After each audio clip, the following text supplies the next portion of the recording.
আমি আজকে একটা ঘটনা আমার চোখে পড়েছে কিছুক্ষণ আগেই, যে আজকে এই কালকে আপনার শিডিউল ঘোষণা হয়েছে, আর আজকেই আপনার একজন প্রার্থীকে গুলি করা হয়েছে 8 নম্বরে ঢাকার 8-এর মধ্যে, হাদি সাহেব, ইনসাফ পার্টির প্রার্থী বোধহয়। আমি তীব্র নিন্দা জানাচ্ছি এবং আমি একটা অশনি সংকেত দেখতে পাচ্ছি যে নির্বাচনকে বানচাল করার জন্য সেই শক্তি আবার চক্রান্ত শুরু করেছে। কিছুদিন আগে দেখেছেন যে আপনার চট্টগ্রামে এরশাদুল্লাহ সাহেব আমাদের একজন ক্যান্ডিডেটকে গুলি করেছিল। আজকে দেখুন আবার ইনসাফ পার্টির একজন ক্যান্ডিডেটকে গুলি করা হয়েছে। আমরা এর তীব্র নিন্দা জানাচ্ছি এবং অবিলম্বে প্রকৃত দোষীকে খুঁজে বের করে নিয়ে আইনের আওতায় আনার জন্য দাবি জানাচ্ছি।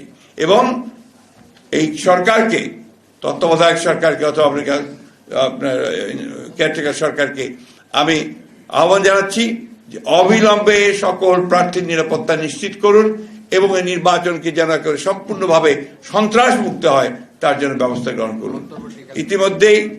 ইতিমধ্যেই আপনার আমাদের পার্টির চেয়ারপারসন, অ্যাক্টিং চেয়ারম্যান, তিনি আগামীকাল এই ঘটনার প্রতিবাদে সারা দেশে বিক্ষোভের আহ্বান করেছেন।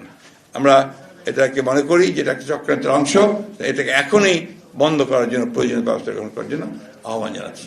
আমাকে আজকে এখানে এসে মৌলানা ভাসানীর উপরে কথা বলার সুযোগ দেওয়ার জন্য আমি আবারও আন্তরিকভাবে ধন্যবাদ জানাতে চাই বাবলু ভাইকে। আমরা সংগ্রাম করছি, লড়াই করছি গণতন্ত্র প্রতিষ্ঠার জন্য।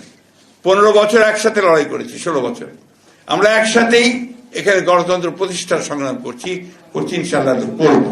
এবং আমাদের যে কমিটমেন্ট আছে যে এই নির্বাচন এবং নির্বাচন পরে আমরা একটা জাতীয় সরকার সকল দলগুলোকে নিয়ে গঠন করব, সে ব্যাপারে আমাদের কমিটমেন্ট শক্তিশালী রয়েছে। আমরা বিশ্বাস করি বাংলাদেশের মানুষ গণতন্ত্রের পক্ষের শক্তিকেই তারা রায় দেবে। বাংলাদেশের মানুষ নিশ্চয়ই লিবারেল ডেমোক্রেসির পক্ষেই তাদের রায় দেবে। এখানে আমরা মনে করি যে সেই উগ্রতার কোনো স্থান নেই, উগ্রতার স্থান থাকবে না।